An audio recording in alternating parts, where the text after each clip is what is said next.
Hi, a very good evening to everyone, all of the viewers out there. I hope you're having a good afternoon, good evening, wherever you are. Guyana, be it on the coastal side, the hinterland region, or if you're in another country but you're in tune to the show this afternoon, I want to extend my heartfelt thank you for tuning in. Today is the 1st of September. This is a very historic day in Guyana in that for the entire month of September, we normally dedicate the month of September towards the celebration of all things indigenous. So I'd like to say a happy Heritage Month to our fellow brothers and sisters who belong to the various indigenous tribes, and more so to all Guyanese who are celebrating with our Amerindian brothers and sisters. It has been quite a week for myself. Your usual host, Mr. KIAN JABOUR, is unable to be with you this evening, and so I am filling in for him. Over the past week, there has been what is now quite common, the National Tashaus Council, which has been held at the Ortachang Convention Center. And today is the final day, and with the closing of the National Tashaus Council, they are actually launching Amerindian Heritage Month and its celebration that is currently ongoing at the National Stadium.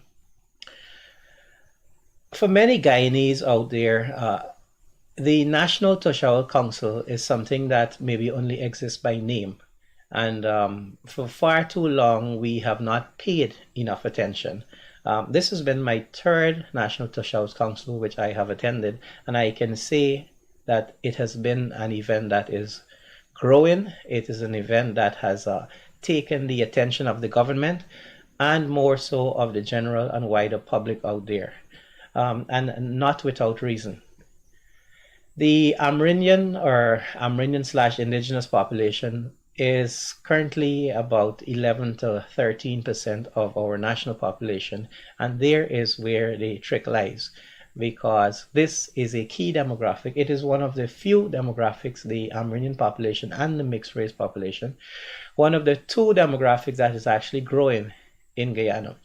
Whereas we have seen a decrease in the percentages of the makeup of the Indo-Guyanese population, the Afro-Guyanese population, and to a lesser extent the other ethnicities, the indigenous population and the mixed race population has been growing quite steadily.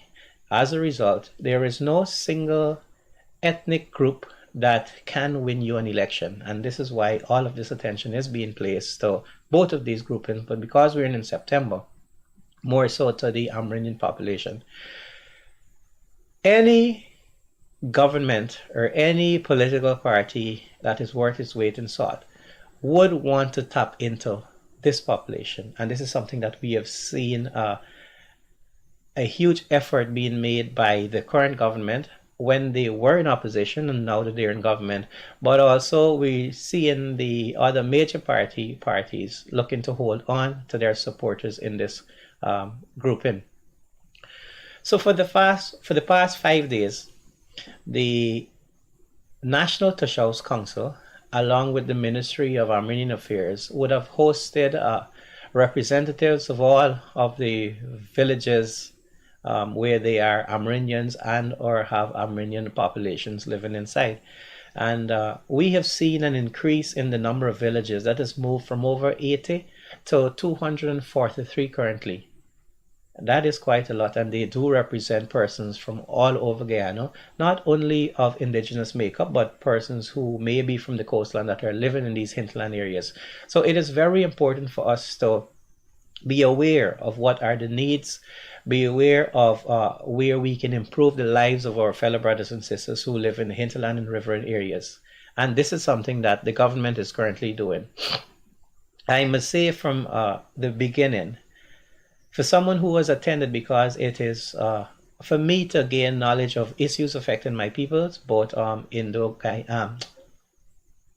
Guyanese and others, but to know exactly what is happening. That is why I've taken a conscious effort to attend as many of the sessions that I could have attended as possible. I can say for sure that the political party of which I'm a part of, a New United Guyana, has sat in every day and we have been making our notes, small notes, to see what is it that is affecting the peoples out there, but also how we can play our part. Conspicuously absent from this meeting, and this is the second such meeting I have seen, is the major opposition.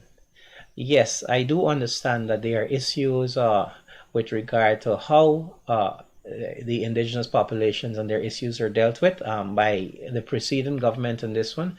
But I clearly think that if you have 240 plus leaders belonging to the various communities out there, the least you can do is try to interact, try to mix, try to speak and find out what is it exactly that is affecting these peoples. So I think this is something that the major opposition has dropped the ball.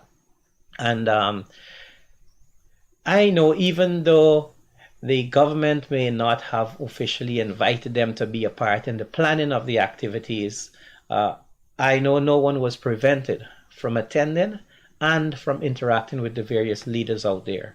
So the major opposition, I know they've been doing some work in the hinterland areas. I saw, I think it was some photo shoots of the leader of the opposition spending some time in Region 9 in the Anai sub-district and meeting and speaking with persons on the ground.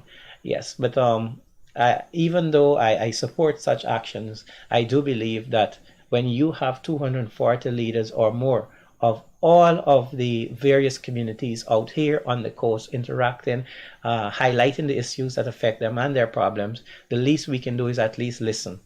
And that is what I felt that the major opposition should have been doing, listening and see how best they can address or get the government to address the issues that are facing the Amerindian population. And the issues are many. This is my third such conference, and I can tell you the litany of issues that they face are things that have not been changed or not been addressed efficiently over the last three sit-ins. Healthcare, education, the need to have the basic necessities of life, clean, potable water, a clean environment. At least they're blessed in having that in most of the areas, especially those not affected by mining, and for them to have equal opportunities as all of those persons who live on the coastland. And this is where we find a bit of an issue. Yeah. Some Guyanese, and I belong, I wouldn't say I belong, I'm in a particular group that is very up to date with what is happening in Guyana. But some Guyanese run away with the fact and they think that, you know what, because these Amerindians or these indigenous Guyanese live in the interior, oh, we accept, the exact wording was a tribal sort of lifestyle, or that we don't yearn for the kind of life that persons on the coast and persons in the major cities around the world would live for. Well, that is wrong, and that is a fib, because as a Guyanese of indigenous descent, I can tell you, I see myself no lesser, no different than any of the other Guyanese out there. As a matter of fact, I make it my task to, even though 90% Amerindian, I try to associate myself first and foremost as Guyanese, and then afterwards as Guyanese of indigenous descent. Why? Because I believe that, and I have seen it with my own eyes, that the more we try to relate to the various ethnicities, the more division we cause in our country. And a country that has 6 or more ethnicities, this may be a part of the problem. And that is why I would rather people shout, I'm Guyanese, I'm Guyanese, I'm Guyanese, over shouting, I'm Indo-Guyanese or an Afro-Guyanese, which is also your right, but which has caused strife and which has caused division in the past. Right? It is okay for me to celebrate the entire month of September as an indigenous Guyanese, but it's also okay for me to celebrate Emancipation Day, for me to celebrate the various arrival days, for me to celebrate all of the various festivals that has to deal with other religions, other ethnicities, and still feel 100% Guyanese. And that is what I push for whenever I speak, whenever I go out there, whenever I advise anyone. First and foremost, think of yourself as a Guyanese, and then you can bring in the others. So we've had our Amerindians, indigenous Guyanese out here for 5 days. And in the opening session, we would have heard some comments made by the president. So one of the first things that he did mention was, oh, the government of the day is doing quite a lot for you. Kudos to you, President Ali. You are doing only your job. Whenever we do anything for our Guyanese citizens, it is because we have been elected to serve, and serve we must. So when we speak about all of the monies that are expended, and this was something that I found a bit troubling, because there was our president in good faith reminding of our Amerindian brothers and sisters that, you know what, from 2015 to 2019, these are the amounts that the APNO AFC-led government would have spent on you. And from 2020 going forward, this is how much we have spent on you. And look, we have spent a whole lot more. We have cared for you much more. We have done much more for you. But you're supposed to do much more. You have additional resources. Every year your budget is bigger. You have the envy of being able to spend our petroleum resources that have been stored in the bank in New York. Therefore, you must do more. And to think about it that, oh, we're just doing more, or we're giving you more handouts because we can, and so we're better than the previous government, is not saying anything at all. And so whenever I hear any talks about spending, for example, members of the PPPC would normally say, oh, you know what? APNO AFC spent over $1 trillion. And look, they haven't accomplished much, or they haven't accomplished anything. If we put forward 2 more supplementary budgets for the 2023 budget, we are almost going to be spending $1 trillion in one budget only. And this is something that us Guyanese, especially the younger Guyanese, we need to take into account, that when governments do comparisons and say that, oh, we're doing so much more, we're spending so much more, are you getting quality for the amounts that you are spending? That is where the difference lies. That is where the eating of the pie may be. Right? Because you can be spending much more, and guess what you're doing? You're building shoddy roads, you're building small, narrow roads, like the one which is very famous on Facebook today, that little track that is being built. And yes, we Guyanese, we have become so accustomed to mediocrity that we say, you know what? Oh, at least we're getting a road. Not knowing that we can be getting much better. And yes, Minister Indara may come and said that, oh, we got to look at what we can build with the monies that we have, and a road is better than not having any at all.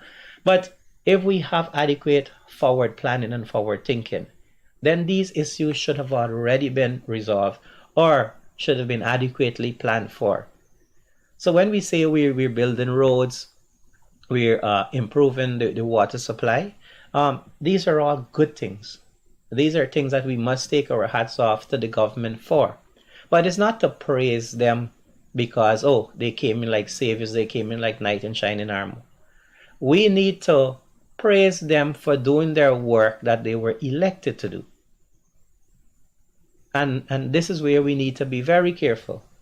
Okay? So there are huge improvements that are ongoing in the hinterland and riverine areas. So, for example, I can tell you at the Tush House Council, I would have heard about, let's look at water first and foremost. We know that in these hinterland areas, for the longest time, they have been drinking water that is not potable water. And so the government has made a huge investment and has promised the entire Guyanese population that, you know what, by 2025, each and every community, every single community will be having access to potable water. Right? This is up from about 40-45% under the previous government. And this is something that is very good. I grew up in the Berbice River area, and I can tell you, never during my time as a small kid was there access to potable water in the community where I grew up. A community called Hitya, or Sand Hills is the actual name that it goes by. Right? We all grew accustomed to fetching water from the river, drinking the water from the river, not even boiling it. I guess that is how we were strong. And most Amerindian villages you go to, it would be the same. But because of increased usage of the rivers, increased pollution in the rivers, the quality of the water has degraded. And as such, the populations are most susceptible to the various sicknesses and illnesses that can be caused by drinking contaminated water. And so, for us to have 100% of the communities having access to potable water, this is a step in the next or in the right direction. Right? Where we need to go and improve it now is to ensure that the water is reaching each and every home in those villages. Right? But it's a step that we're making, and hopefully it's a step in a positive direction, and we must give kudos to the government for that. Secondly, education. Education is very important, and I would have seen some of the hinterland communities actually prioritizing education and building research reading centers, improving their schools and looking for it to be improved. This is but a right of each and every Guyanese citizen, Guyanese student. If in the past, because of the meager resources that we had, we were unable to provide schooling with adequate facilities, adequate material, and of course trained personnel, then this is something that we should have corrected or are correcting, but it should have been corrected way before. The standard of the Guyanese education was very high in the 70s, and you go about speaking to persons, even those from the riverine areas, and you will hear the difference in terms of how they speak and their command of the Queen's language, which is much better than many of those who are on the coast. So our education system would have been degraded from the 70s, the 80s, and it is now that we are trying to build back to that level that we had before. And it takes some time.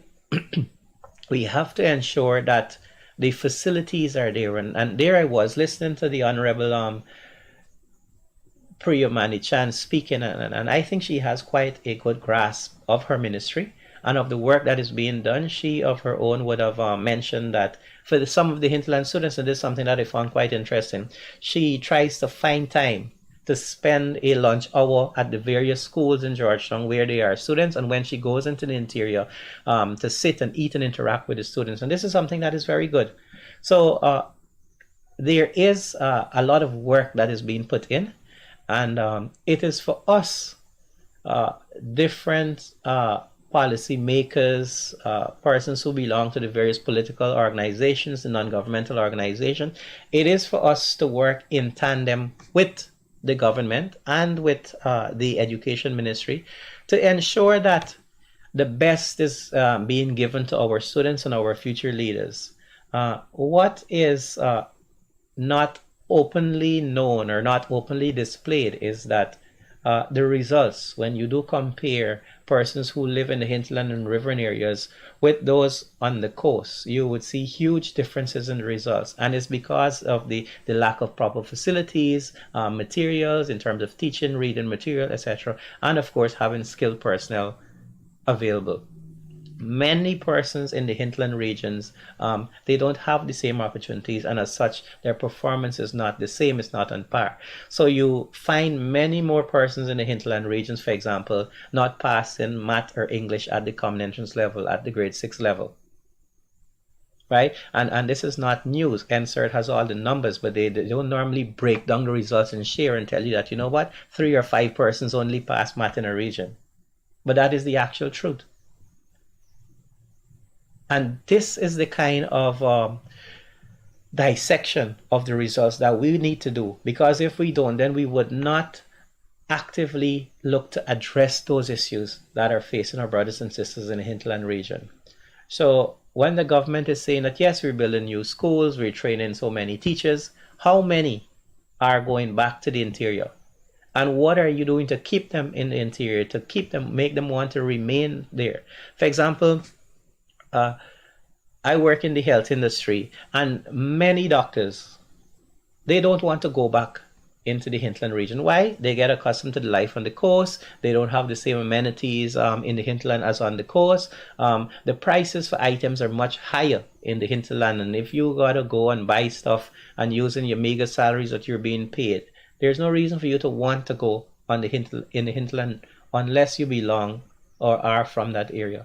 And so we have huge issues attracting persons there. And simple things may help to keep persons in the hinterland region. For example, having adequate housing. And so in this closing speech, I saw President Ali speak about ensuring that the facilities are up to date. So your doctors' houses, your teachers' houses, your nurses' quarters, your hospitals, and everything that are being built in the hinterland region, for them to be up to date, right? This is one way for us to try to keep and attract persons in the hinterland region. But also we can with, if you cannot increase the salaries across the board, your stipend, your risk allowances, these little things that can make the difference, right? Ensuring that there are flights for those persons to come out free of cost when there is emergency, when they have a family emergency, right? And make sure that we monitor them and monitor production, because we're going to go talking about things like, you know what, okay, the doctors and the teachers from the coast, they don't want to go in. Our people, when they come out to train, they don't want to go back. So who's going to maintain those riverine areas? Who's going to maintain those hinterland areas? Who's going to stay? You have to train your own. But you can only keep your own if you have adequate facilities for them and if you had adequate opportunities for them. So one of the big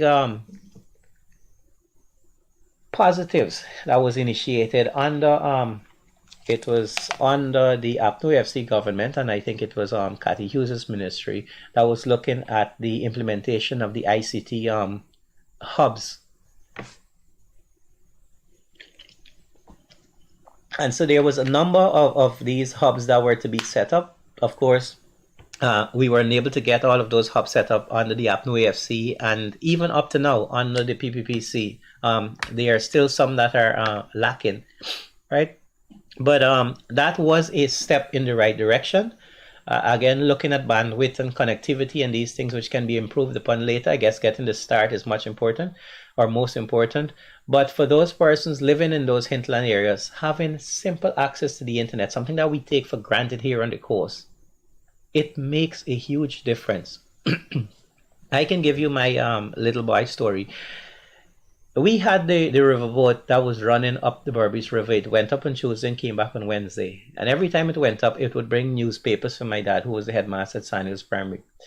And this is what Daddy always said: oh, Mark, if you haven't read anything, or if you don't know about anything, then it's news to you. It might be 3 weeks late, it might be 2 weeks late, but if you haven't read about it or known about it, then it's news.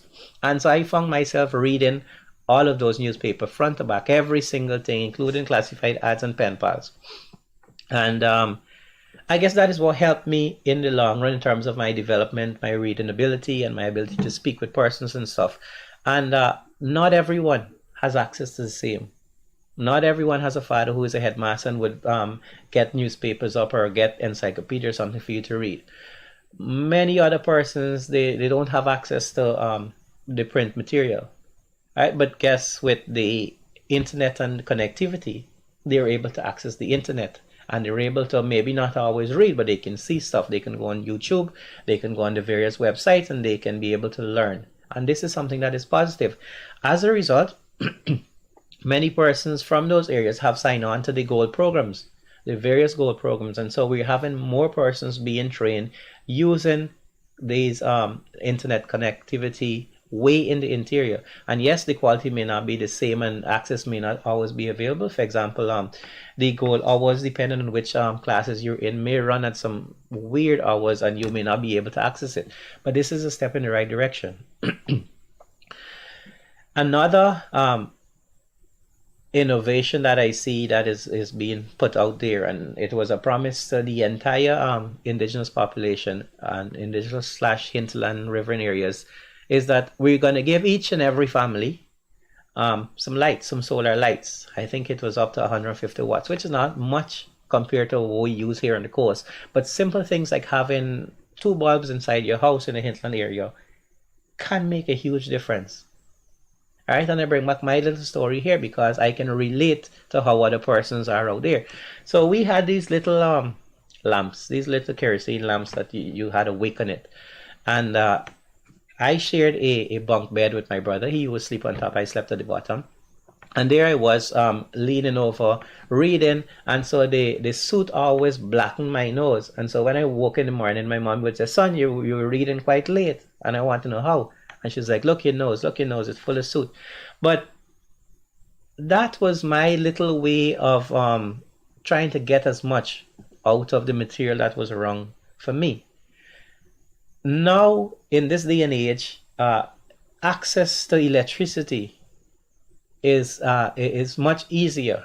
And as such, persons just like myself, little 8, 9 year old boy who's there in the hinterland area, can now think about, oh, instead of going to bed early as soon as the sun went down and your little lights came off, those persons can indeed now go and read a little bit more, right? They can get a book, they can get a novel, they can get a newspaper, some article or magazine, and they can read.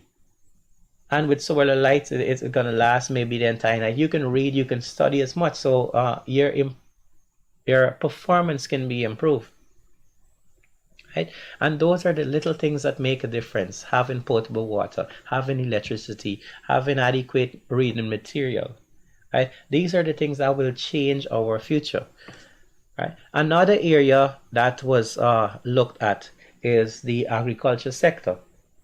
And we know that Guyana is a country that is affected a whole lot by climate change. Currently, we are supposed to be experiencing what is known as the El Nino weather pattern, whereby we have quite a long dry period. And so what is normal has not been happening. So we know that May, June, December, January, you get rain. That has not been happening. And so the May, June rain don't come on time, and sometimes it lasts longer, sometimes it don't come at all. And for the last 2, 3 years, we've had a whole lot of rain affecting our crops and stuff, especially on the coast. But similarly, the hinterland riverine population is affected. And so I saw a call for many of the hinterland communities, especially those in the Ruknoni and Deep South to be more exact, calling and asking for provisions to be made for some sort of help to help those persons that are living there, because the crops would have failed earlier. And so their staples, the cassava bread, the farine, and the other products that are made from the cassava, they would have been unable to have for the past couple of months. And so what I learned is that they're actually buying farine from Brazil. So farine is being imported into Guyana. And there they were asking the Honorable Minister Zulfikar for some help. And even though nothing concrete was given, what was made mention is that the Agriculture Ministry is going to be helping to get back planting material. So getting back your cassava sticks to plant and helping with other crops, legumes, and some of the famous black giant chicks, and maybe 1 and 2 of the Barbados black belly sheep, these kind of things, things that can help, right? And this was the mantra that was thrown out to the indigenous population there at the convention center. Here was President Ali, and then at a later date, the Honorable Vice President saying that we have to grow. And I was like, are we heading back to Burnham times? Because this is what was being spoken. You have to produce or you will perish, right? And we want to be self-sufficient by 2030, and we want to produce 25% of everything that is being used in the Caribbean. We want it to come from the Caribbean, right? This is something that we have signed on to. So agriculture is a must. And now we're looking, these are the things I will mention. We cross strains of peanuts from Brazil that are more resistant, and these can be grown in the hinterland areas. We're also looking at various strains of rice that can grow with less water. We're looking at bringing in other crops like soya bean, which is in the intermediate savannas and can be spread to the Rupununi savannas and other savannas. We're looking at bringing in millet and other crops that are being used in India, in Africa, in those other countries, and trying to see how best we can facilitate the production of them here in Guyana, all with the aim of curtailing the import bill. And this is something that is positive, but if we don't have adequate resources, if we don't have persons trained in the correct ways, then this will just be a big bust in the long run, like many of the other programs that would have been started and have not been a success story so far. So yes, there is need for us to produce more, and it starts in our own backyards. It starts in our little homesteads. It starts in our farms that we have, whether it's small size, medium scale, or the larger farmers, right? But there is scope, and if there's one thing that Guyana is blessed with is arable land. And again, I say my father. My father always say that, Mark, agriculture is the way, and you got to eat no matter where you are, which country, how rich you are, you have to eat, right? And so agriculture is the way, and we have to do our bit. And my hope is that there should be some sort of diversification of the economy with the use of some of the funds that we're having from oil and gas, and hopefully this can be able to broaden the scope of products that we have. So, for example, our meat industry, whereby we see things like, I think it was the VP that made mention of the swine industry, right? We have a huge market for the swine industry and for other sweet meats and special cuts of meat that we should be looking to focus on, right? And stop the importation, because then we're gonna go to the famous restaurants, if we can, because not everyone can, and looking to buy, what is the cut of meat? I think they have it at Meiji for $700 or something like that. US, it was quite a lot.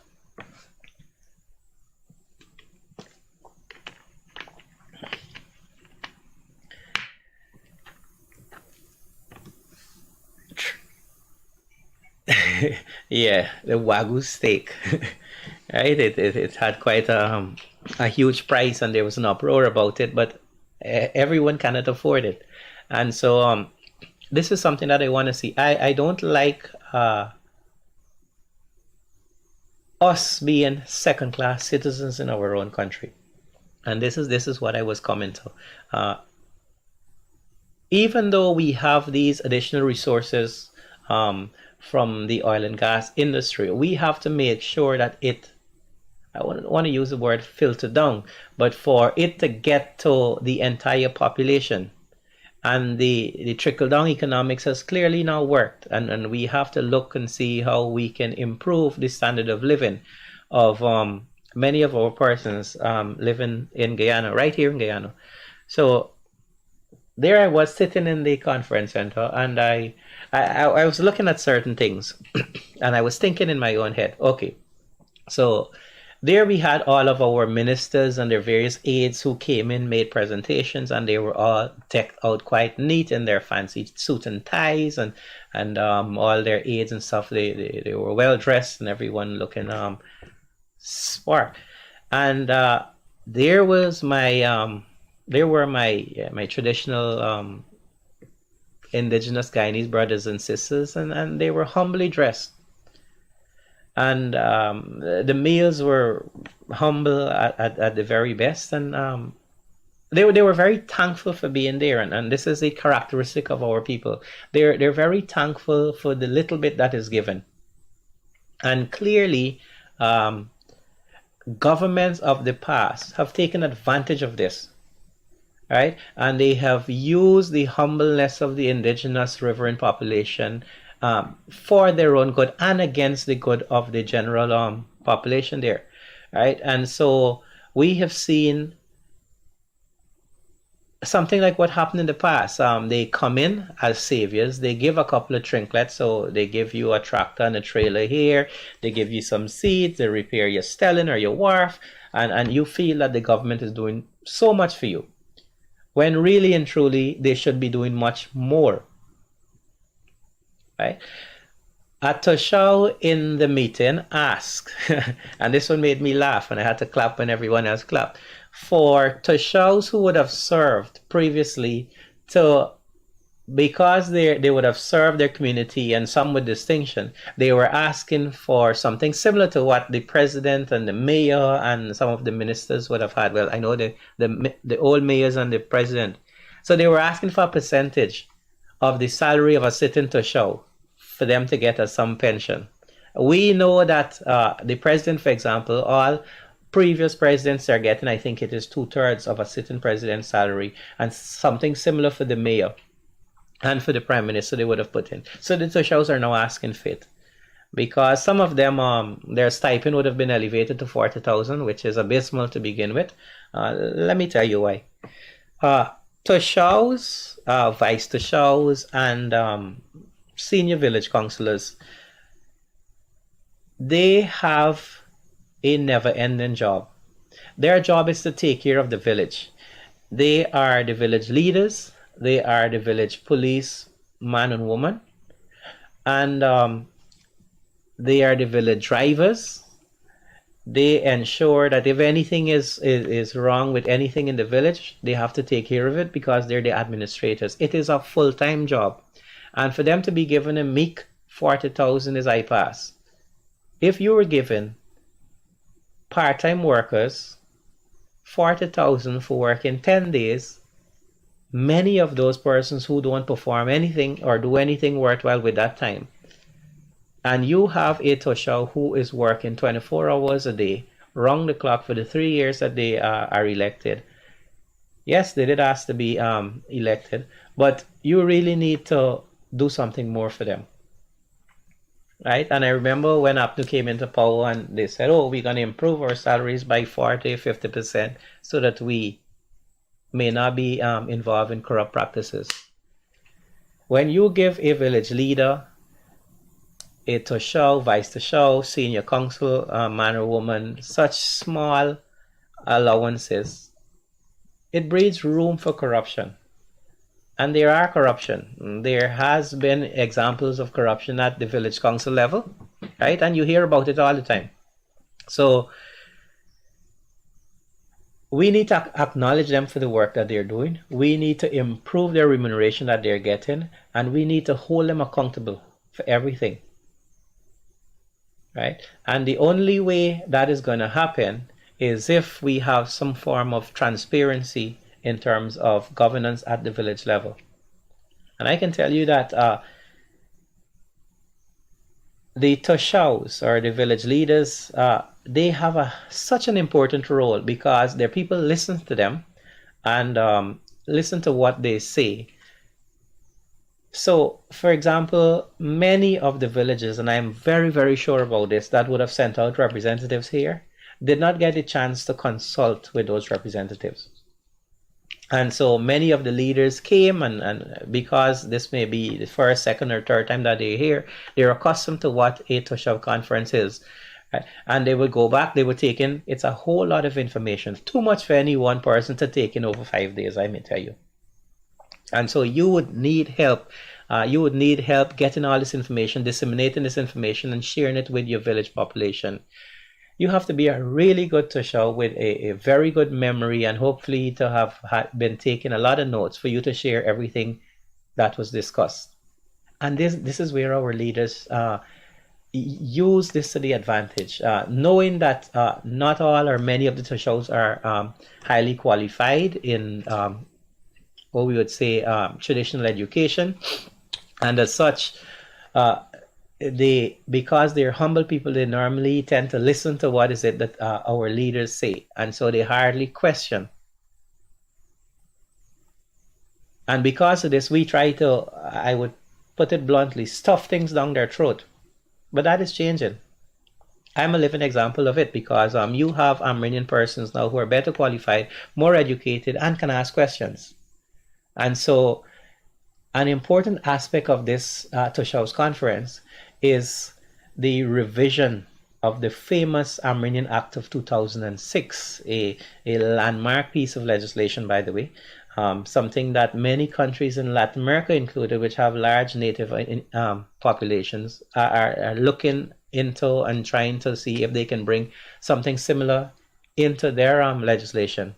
But we're looking to make improvements to that in legislation of 2006. And yesterday's Stabroek News, I think they had an editorial, and it was an interesting read, because unlike in the past, whereby everything or most of these laws that were passed and discussed didn't include the general public and the general indigenous public more so, that would not happen this time. right? First of all, it's a piece of constitutional reform that we're looking at, and many Amerindian organizations or organizations that have affiliation to the Amerindians/indigenous persons of Guyana, both national, international, governmental, and non-governmental, they're paying a keen attention to these laws. And of course, any law that is being changed, anything that is being changed, is going to be highly questioned and hopefully well thought out and read over. And so, for example, we have, I think it was 4 district communities or groupings asking to be actively involved when these laws are being looked over. And why? Because there seems to be a bit of distrust with the overall leadership of the National Tush House Council. Right? And because in Guyana we're such a small country and politics plays a huge role in everything, what I have seen is that many of our Amerindian leaders at the village council level, they're openly supportive of either one of the 2 major political organizations. Right? And you go, many of them have Facebook page. Like, for example, the most famous leader in the National Tush House Council right now, everyone knows where his allegiance lie. And so you question sometimes the decisions that are made, and you try to ensure that decisions that are made are in the best interest of all Guyanese, but more so the indigenous population. Right? And when you have persons who are openly supportive or antagonistic against the current government, then you're going to get some pushback and you're going to get some issues. And what I see is that in the completion of their daily duties, of their work, that politics does not come into play, and you put your peoples and you put your village first, and politics afterwards. I did mention that Guyana has 11% and counting of persons of indigenous descent, and that is why politics is going to play such a huge role, because for any government to win an election, the Amerindian vote is key. Similarly, the mixed race vote is key also, but the Amerindian vote is key, and we have seen the incumbent government latching on to this and paying huge attention, so much so that they have persons who are in charge of the various regions and ensuring that, you know what, even at the village council level, politics plays a huge role, so that when people go and vote for the Tush House, and it's actually an APNU AFC versus a PPPC mini election going on, right? And the party that I belong to, we actually push for inclusive governance. We actually want of both sides working together, and we, well, at least I don't, and I'm chair of the party, want ANUC to be seen as, oh, a mixed race party, a rich people party, an Indo-Guyanese party, an indigenous Guyanese party. I want nothing of the sort. I want to see a party that is representative of all Guyanese, and that is what I've always pushed for. We have seen what race has caused with regard to division and mistrust amongst our peoples, right? And that is why when there was a newly formed party with someone of indigenous descent who was speaking about, oh, we need to fight for the Amerindian rights, we need to fight more for Amerindian people, that is the same thing that the man and woman who is supportive of the Indo-Guyanese party is saying. That is the same thing that the man and woman who is supportive of the Afro or the majority Afro-based Guyanese party, that's the same thing that they're saying. So if you're going saying that, oh, I want my party to support and to champion the rights of indigenous peoples, then you're heading along the same line. And that is what I never want, of which I'm a part, or at least as long as I am a member of that party. And so we want to fight for all Guyanese. And that is why it was very important for me as the chair of the party, for others from my party, for them to sit in, for them to listen and hear the issues that are being faced by the indigenous population, so that when the time comes, we can put forward resolutions, we can put forward answers that can help to improve the lives of the indigenous people, but also the lives of all Guyanese. We want anything that is being done for Guyana and for Guyanese people to improve the life of each and every one. And that is why coming back to spending and coming back to budgets, it is very key that we as leaders out here, we are able to try to get the best for all Guyanese. The incumbent government, they have one more budget to read. They have the 2024 budget, which is their fifth and final budget before the 2025 elections. That budget is going to be huge. Most likely there are going to be a whole lot of supplemental budgets in 2025. But because of how our system is set up, as an incumbent government, you have 5 budgets that you can read. So we had 2020, 21, 22, 23, 24. 24 is going to be the 5th budget. All is that the PPPC has laid out in their manifesto, they have to complete them, the 24 budget. The bridge is already looking like it's going beyond 2025. Free university education for all has to happen in the 2024 budget. The 50,000 housing lots has to happen in the 2024 budget.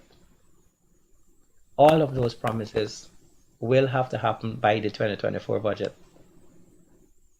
Okay, so when we want to ensure that the most is being done for our Guyanese, that they're getting the best out of the monies that are being spent, because yes, you can go and claim that you're spending billions and billions more, but if you're doing lackadaisical work, if you're doing sloppy jobs that 2 years after you got to come and build back the same road, then you're wasting the people's money. You're wasting my taxpayers' monies. And that is where it's going to all be decided on. Yes, we're going to have lots more handouts, and we hopefully there are going to be improvements for the entire population. But this is where we need to play our part. This is where we need to be vigilant. So the meetings of the PAC, which are normally shunted aside and put off, this is where scrutiny has to begin, and not just by the political parties, but by the journalists out there, by leaders, by persons with knowledge in the business community, persons out there who are interested in what is happening in their country, right? My call for you to ensure everything that is being done in such a manner that we are getting the best for each cent that we're spending. And the major opposition alone cannot do it. The smaller parties alone cannot do it. Every single organization that is out there has to play their part. Every individual that is out there has to play their part. And so I call on everyone to play your part, but at the same time try to ensure that Guyana remains a country that is for all, that is humble, that is welcoming, especially during these times. And so for what remains of Amerindian Heritage Month, I want us all to be proud of everything that we have gotten from our Amerindian/indigenous ancestors. We want to highlight the work of those who would have achieved, and we want to show young Guyanese that, you know what, it's not a shame in being an Amerindian, that you can achieve so much as an Amerindian, and that nothing is curtailed in your life by being an Amerindian, that you can be anything that you want to be. So I want to wish everyone once more a happy Indigenous Month. I want you to have safe, clean fun. Right? We have had enough deaths on our road, and so if you're going out and partying and you're going to take alcoholic beverages, try to have a designated driver, and ensure that you're paying attention to the laws of our country, especially the laws that govern the usage of our roads and waterways. because we've seen way too many deaths over the past couple of days, couple of weeks, and we don't want this to continue. Right, I leave you with, I think it may be a bit a somber note, but it is something that I must say out there. Enjoy what remains of September and see you all at the various celebrations starting this evening at the National Stadium. Have a good night. Thank you very much.